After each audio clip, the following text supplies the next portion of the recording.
Hello everyone and welcome to 2026. It is crazy to say that we are in 2026. I feel like I've said that in every video I filmed recently because how are we in a new year? How am I in a new country? All these different things.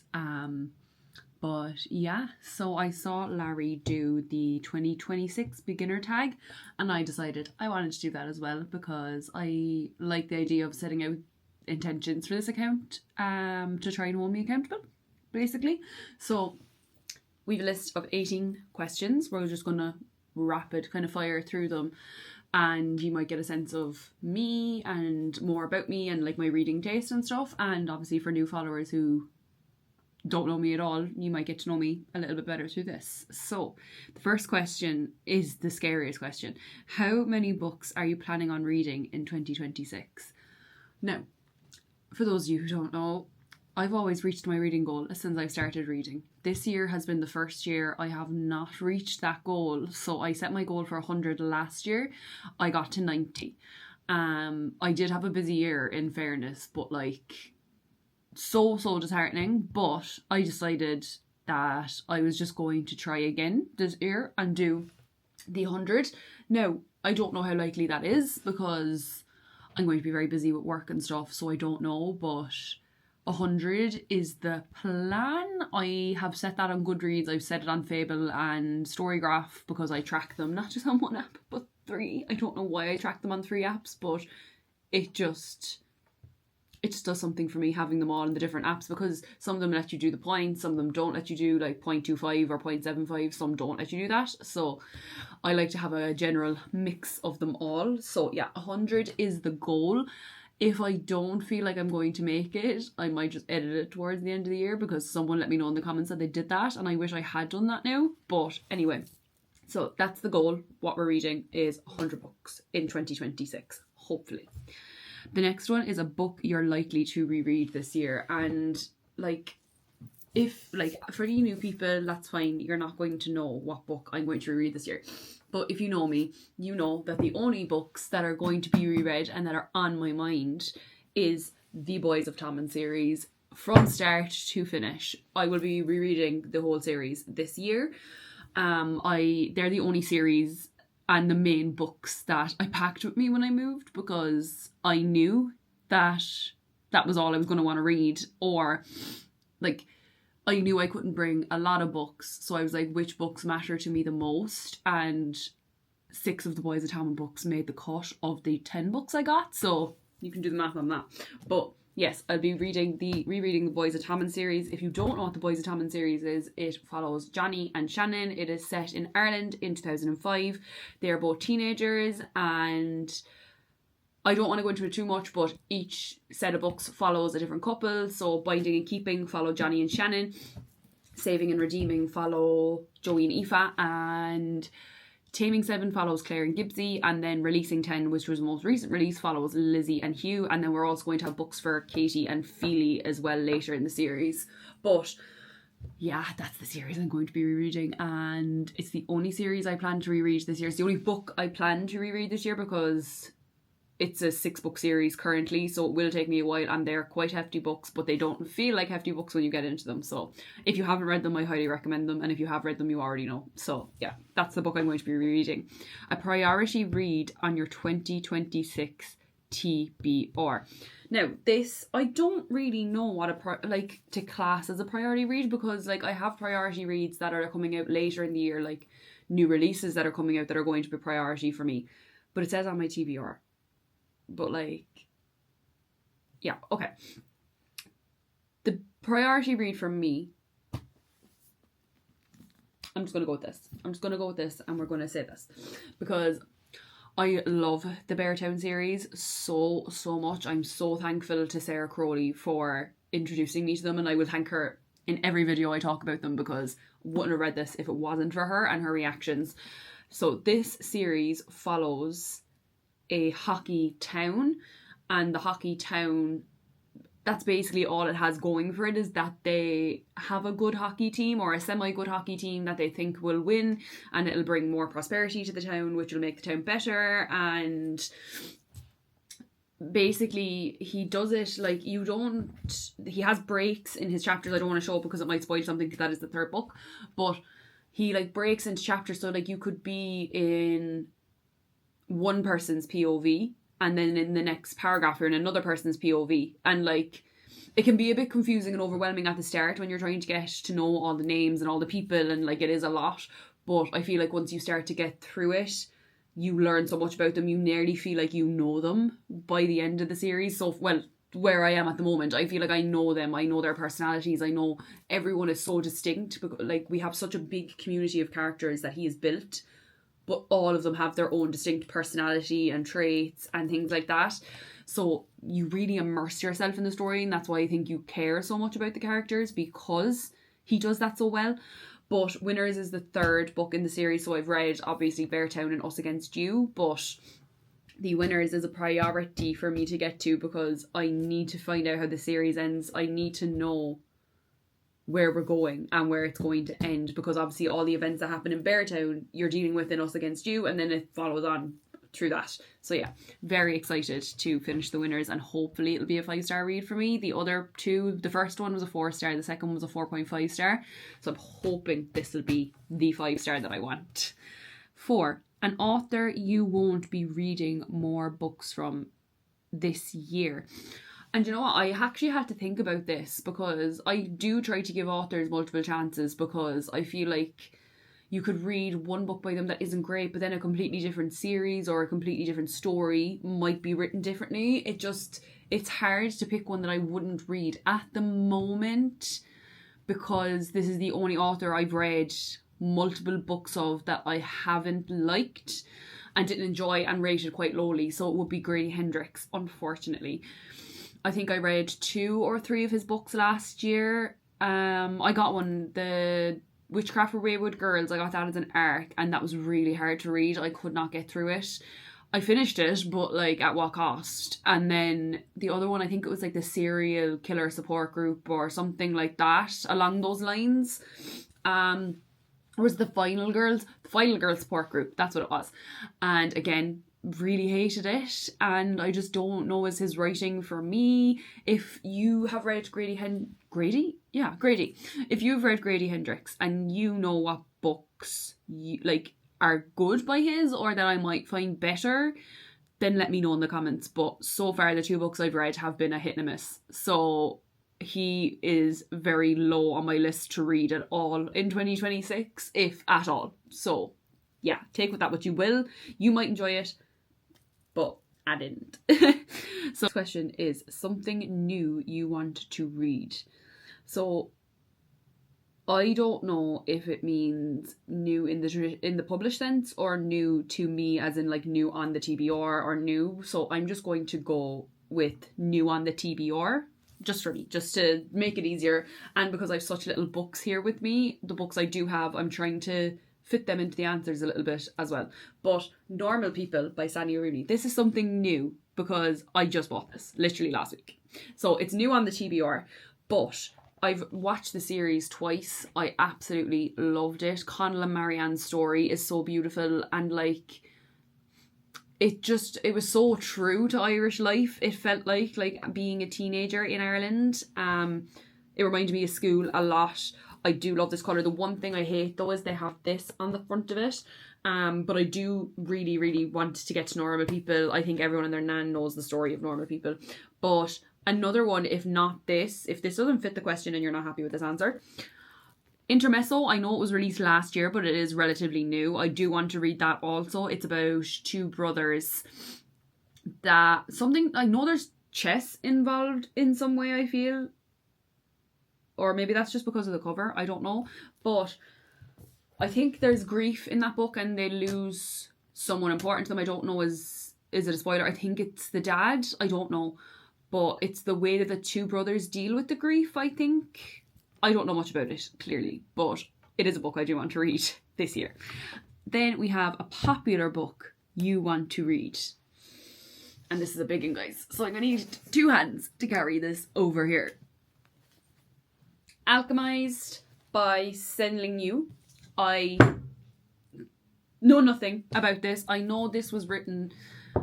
I know it's something to do with Manacled, like fanfic. I think it's like what Manacled was meant to be and then was made into this, if that makes sense, because I think Manacled is very much Drumimey fanfic, whereas this, we're not following actual Harry Potter characters, but it gives Harry Potter-esque vibes, if that makes sense. And yeah, it's beautiful. Like, it's daunting and scary, and the amount of people that have read it, like, it is, oh my god, it's over 1,000 pages. But yeah, I wish I could find a copy though that isn't hardback without this. I don't really care for the sprayed edges, to be quite honest, but it's fine. I'm just happy I have it in a paperback, but she is hefty. I'm excited to read this, really, really excited. I think I'm going to have to do it at a time though where I'm reading nothing else, or nothing else important to me that like I'm invested in, because I feel like I need to just read this on its own, because obviously there's so much, there's magic systems and all that, so I feel, and political systems, so I want to be immersed. But yeah, Alchemized is the book I'm very, very excited for. So, most anticipated 2026 book release. My most anticipated book release is Embrace, which is coming out on August 4th. It's by Balcabra. It is Cian and Scarlett's story, and Cian is the one that I've been anticipating since book 1, since we got Collide. So I'm super, super excited for that. It's a hockey romance series, and I'm not going to tell you any more because you need to go read the whole series. So go read it. Look at the I'll insert the cover here. It's stunning. It's like a gorgeous orangey colour, and it's just beautiful, and it goes so well with the rest of the colours, I think. I really like when authors match their series, but not all the same colours. They're different colours, but when they're all together, they just work. I really, really like that. But yeah, I do. That's the book I'm most excited for, because I've waited for it for so long. Now, if Chloe Walt was to announce that a book was coming this year, then that would be the top of the list, obviously. But she has not announced it yet. I'm hoping we'll get an announcement early this year, because when she had it on the Spotify playlists, she had March 2026 as one of them, as far as I remember, and April 2026.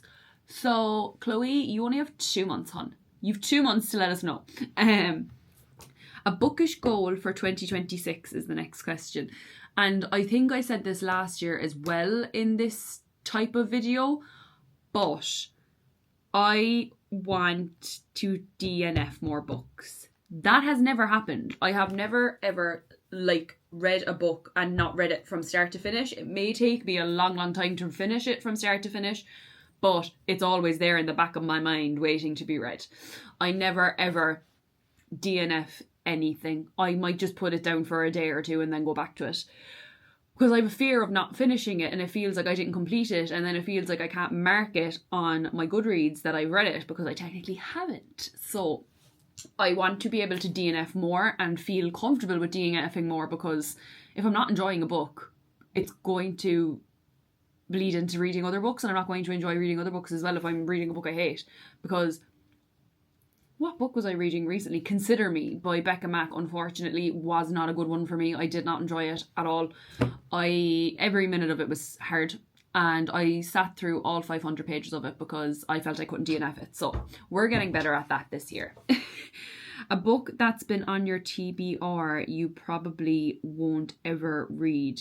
See, I can't answer this one because I currently don't have a TBR, because my TBR is back in Ireland and I can't access it. So any books I do want to read at the moment, I'm only buying what I want to read. I'm trying to think if there's any at home that I can even think of, but I got rid of so many that I didn't think I'd ever read before I left. All the books that are at home are the books that I want. So basically what I'm saying is I can't answer this question because I do not have a TBR as it stands, because I have moved and I'm not really settled enough to have that, or have built up enough books to have a TBR, if that makes sense. So yeah, unfortunately that. Now, there's a book on my Kindle that's been on there for a long time that I don't know will I ever get to, which is Metal Slinger by, I don't know who it's by. Is it Rachel something? I definitely have the name wrong. But Metal Slinger, I don't know anything about it. The cover is beautiful. It was recommended to me, but I got it. It's on my Kindle, ready to read, but I just haven't had the to go read it, if that makes sense. So maybe try convince me to read it in the comments if you want me to read it, but that's the only one I can think of if I had to think of one. A series you want to read this year. Like, there's so many, but I think based on talking to Maria, who has tried to convince me that Crescent City is good, because I don't know, could I deal with the idea of people, like, a fantasy series living in, like, the real world with, like, phones and all that and social media. Like, I just don't know how I feel. So I have put it off, and I still haven't finished Throne of Glass, putting that off too.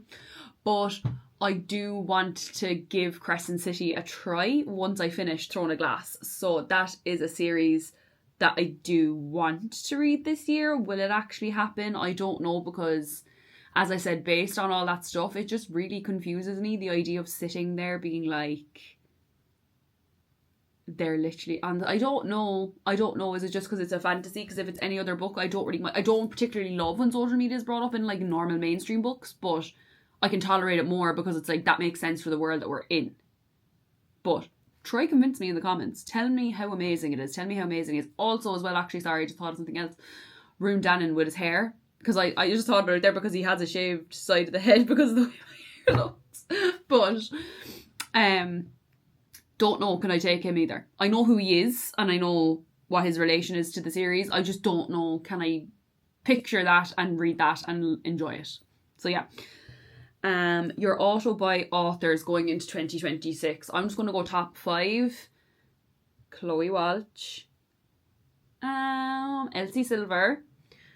We have an auto buy. I'm trying to think. Oh, Frederick Bachman, to be honest. He's gone up the list to, like if I see his books in a shop, I'm going to immediately go over and look at them. And I have been checking, has he announced any release for this year? And he hasn't yet so far. But yeah, he would be one for me, I think, which is crazy to say because I never ever thought a literary fiction author would end up on my auto buy authors, but he has. Emily Henry is another one. And then the last one, who am I going to give my last space to? Who would be my auto buy of the year? Do you know what? I'm going to go with Abby Jimenez, because she has gone up and up and up for me. Every book I've read has just gotten better and better and better. So I think we're going to go with those 5. So we got Chloe Walsh, Ed Silver, Frederick Bachman. Who was the 4th one? Why can't I remember who the 4th one was? I only just did the list literally 2 seconds ago, and I thought of the 4th one during the list. I can remember Abby Jimenez now, but I can't remember the 4th one in between. I said it back before. You'll remember. Yeah. A book to show adaptation you're excited about this year. I don't know, has anything been announced yet? Technically though, I know Heated Rivalry has been released everywhere else, but it hasn't been released in Ireland and the UK yet, so I haven't got to see it. So it's coming on the 10th of January, so I'm going to say that because I haven't read the book, but I am excited to watch it, and I've already seen so much. I feel like I've already watched the show through the amount of TikToks and videos and interviews that they've done, but I do want to sit down and actually watch it for myself. So that's what I'm excited for. A sequel you are anticipating. There's not many books at the moment that I'm in the middle of that I'm like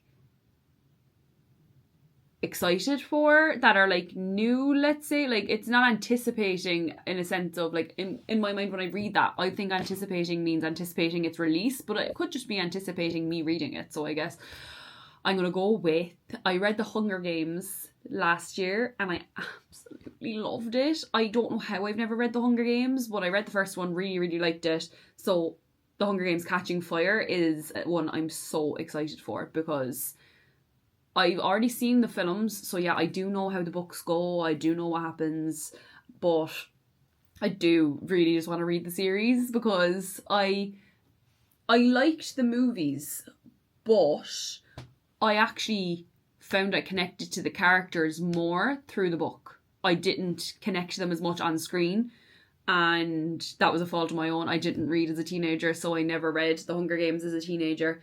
And I just watched them with my boyfriend in my 20s and forgot that I had never read them. So the reading them now is quite a nice experience because it has been so long since we watched them. I can't really remember everything. I know the general gist of the characters, how it ends and what each book is following, but I don't, the little moments of them, I don't know all that. So I'm excited to read that.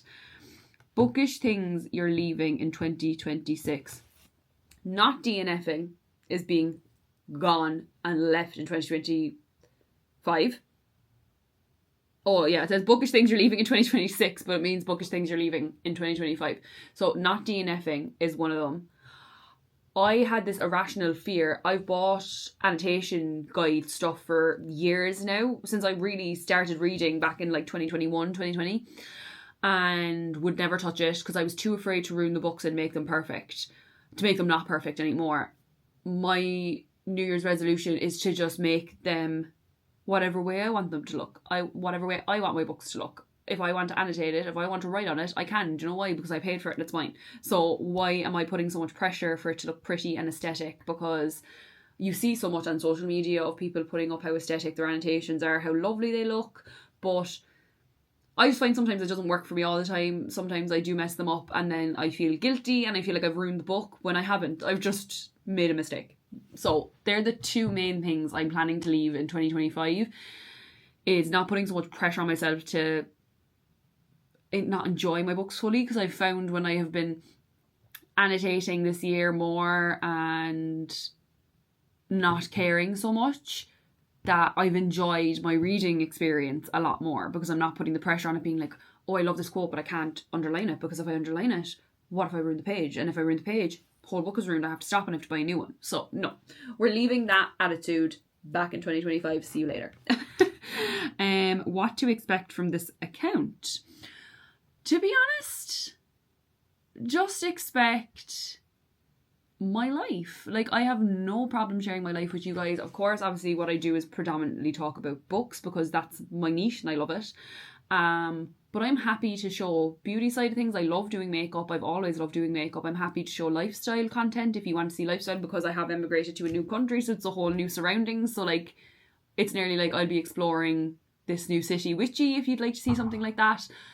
But mainly it will be books. The core of what I want to talk about is books because I love them so much. But I am happy to and wanting to do more outside the house and do more like lifestyle outside with me. But if that's something you'd want to see, let me know. Or if there's any certain types of content that you do want to see, or any types of videos, feel free to comment and I'll take it all on board. I'll be happy to do whatever you want to see, but it will be the meat of this is going to be books, always books.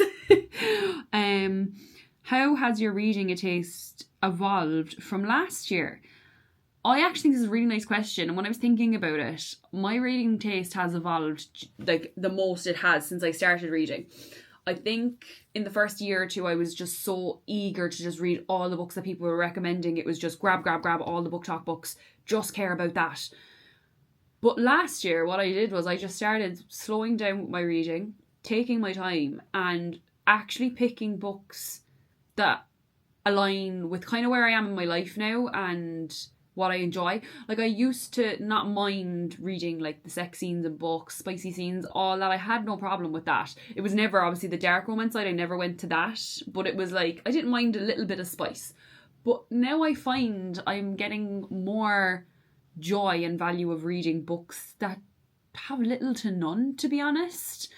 Like Frederick Bachman has become a new favourite author of mine this year, and like, yes, there is love in his stories, there is happiness, there is all that, them elements, but there's just a different level of writing in it. So I just think it's evolved from just reading what is recommended on BookTok to actually kind of delving into my own self and thinking, what books do you actually like? What are you really, really loving and really, really enjoying? I think it's when there's like an emotional gut wrench in the book. I love it when like I can feel emotional for the characters because I care about the characters so much, and it's only when authors truly let you know the characters and understand them that you feel that way towards them. So there's kind of the top 5 of what I said, of my top 5.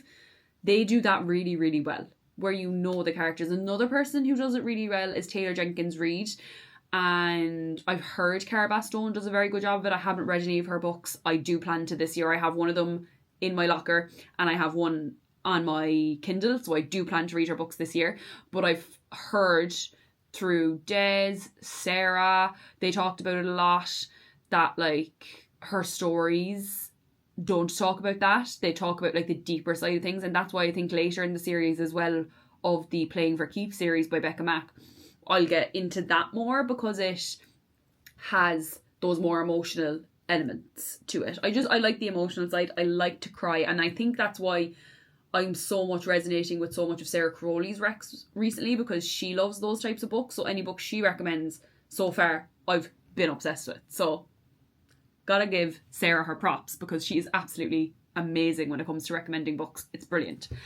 And then booktuber creators who inspire you. So booktube creators who inspire me. You obviously have your main bulk of them, which you have Des, Sarah, Larry, Rachel, Catherine, Georgia, Sophie, Megan, Raven-haired Reader, Olivia Reads a Latte, Rose. They're just my 10. They're the 10 that I would go through mainly. There's other ones. Tiffany is her name. And do you know what I'm going to do? I'm going to go into my YouTube while I'm here, and then I can tell you who I'm subscribed to, and then you'll know who I watch all the time. So yeah, Rachel, Larry, Sarah, Katie, Olivia, Destiny, Sophie, Raven-haired Reader, I think her name is Rachel, Alexa, Mel Reads, Tiffany, Natalie Lawyer, Georgia, Rose. I used to watch Steph Brower. I haven't watched much of her recently. I don't know why, I just haven't. Megan Crody. And then I have some more that I'm subscribed to on my booktube account that are different then again. So my friend Maria just got one, just made a YouTube, and it's Living Through Pages, and I highly recommend you go watch hers. And Rose as well. There's just so many, and they're all amazing. And you know what? Anyone I haven't mentioned, I will put their YouTubes around here, because I want to mention as many people as possible, because you're all amazing, guys. You're all brilliant, and you do such good content, and you make it fun to interact with you. And I feel like I have so many internet friends based on the YouTube videos, because like if I comment on them and they comment back and you're having a conversation and stuff, it's very parasocial relationships, but it's really, really nice to have this lovely community. I know. And then something you want to say to anyone starting a Bookish account. I did this last year and I said the exact same thing that I'm going to say this year, and I think I'm saying the exact same thing that everyone else is going to say. Just bloody do it. Just sit down, plan out what you want to talk about, plan out your videos, and just sit down at the camera and do it. And you don't need a fancy camera. I filmed my first couple of videos for YouTube on my iPhone, and yeah, it wasn't great, but I now have a camera because I saved up and bought one, and I can use my nice little camera. Is quite affordable if you are starting out. I would say that I got the DJI Osmo Pocket 3 content creator bundle at the time. I don't know if they still do it, because I got my camera like 9 months ago, maybe longer than that, but it was very affordable for a camera, and it gives you everything you need. You have 2 stands, one has a battery in it, one is a normal stand and is shorter, and you have something that clicks onto it to make it into a tripod. It comes with a mic, comes with a little lens, and it's perfect. And you can record short form content and long form content on it, because the screen flips, so you can flip it upwards to do short form content and then sideways to do long form content. So I would advise that. Like, you don't by any means need to buy an expensive camera, but if you are wanting to buy one kind of on the cheaper side, I would say this. The one that I'm currently filming on, I am hoping to upgrade my camera eventually, but obviously that's a down the line thing, and this camera works perfectly for the moment. Like, it's great. Watching other people's videos is great, because like, yes, you can get inspiration, but you can see the way they shoot things, and it kind of improves your content when you see how other people are shooting their content. I would invest in a tripod and like a light I don't have any at the moment. My tripod has broken for filming short form, and my light has broken. I need to get new ones. I just wasn't getting new ones when I was moving country. I just said I get them when I came here. So a light is good as well, especially like, because I know people's routines are all over the place. Like, at the end of the day, people just want to see you, and they will just get to know you and enjoy you. All the creators I watch is because I feel like I know them, and I feel like, not that we're friends, but I feel like I can tell you things about them. I know what their favourite books are. I know things about their family because they share bits of that online. So like those bits, obviously, whatever you're comfortable with sharing, you don't need to share anything you're not comfortable with sharing. But I do think the whole thing with parasocial relationships and social media, it is important that your audience knows you a little bit. Like bits about you. Don't obviously have to give over everything, like your full name, address, family information and all that, but like if you want to and you're willing to share that, it's great, because people see that and they're like, oh, I feel like I got a snippet into your life, so I kind of know you a little bit now. But that's all the advice I have. Be yourself, just get comfortable in front of the camera, use any form of camera if you have. If you can afford one, obviously buy one if you can afford one. It just saves space as well on your phone, rather than recording on your phone, having to edit it on your phone. At least if you have it on this, I can use my phone now, or I can use my iPad or whatever, because I'm using the camera. So it just streamlines things and makes it a bit easier. It's nothing to do with the aesthetic or the quality or anything like that. Obviously, quality is kind of upgraded when you do go for a better camera, of course, but it's not the be all and end all.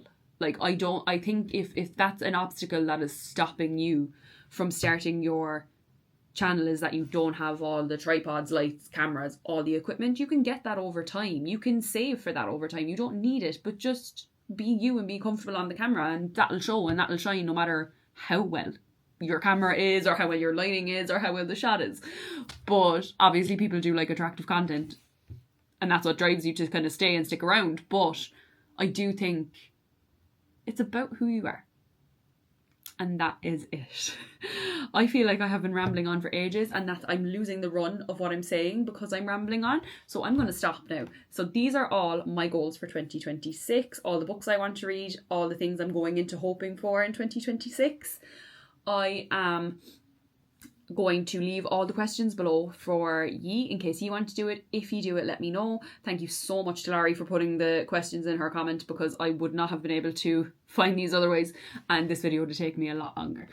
And I hope you had a great new year. I hope you are having a great start to your year and all your goals and your planning. It's a very exciting time for like organized people and like planning people. So like I'm in heaven right now doing all this like goals and setting things up. But I hope you have a great 2026 and that you follow along with me for more, and I'll talk to you guys in the next one.